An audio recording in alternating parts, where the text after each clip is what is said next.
যেহেতু শেষৰটো মোৰ শিক্ষাগুৰুৱে হয়, গতিকে তাৰ পিছতো সেইখিনি কৰিলোঁ। কৰাৰ পিছত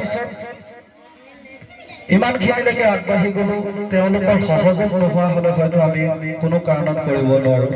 আৰু সেইসকল সতীৰ্থ যিসকলে মোৰ ভূমিকা মাৰি মাৰি পলাই বিচাৰে, কথা ক'ব লগা নহয় আচলতে এনেকুৱা অনুষ্ঠানত, কিন্তু মই এইটোৱে প্ৰমাণ কৰাব বিচাৰিছোঁ যে সদিচ্ছা নাথাকিলে এনেকুৱা অনুষ্ঠান অসম্ভৱ।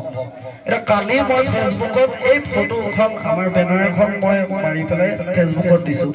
তেতিয়া এজনে কৈছে, এই বিদ্যালয়ৰে প্ৰাক্তন ছাত্ৰ, মোতকৈ সৰু, নামটো নকওঁ, হয়তো ক'লে চিনি পাই যাব। তেওঁ কৈছে যে দাদা, আপোনালোকে অকলে যে অনুষ্ঠানটো পাতিলে, আমাক কিয় নাপাতিলে? মই চিন্তা কৰিছোঁ যে তোমালোকক যদি মাতিবলৈ হয়, মই কাক এৰিম আৰু কাক ল'ম। তথাপি মই এটা সিদ্ধান্ত মনতে লৈছোঁ যে লোকনাথ ছাৰে মোক কৈছে যে আগন্তুক দিনত এনেকুৱা এটা অনুষ্ঠান আকৌ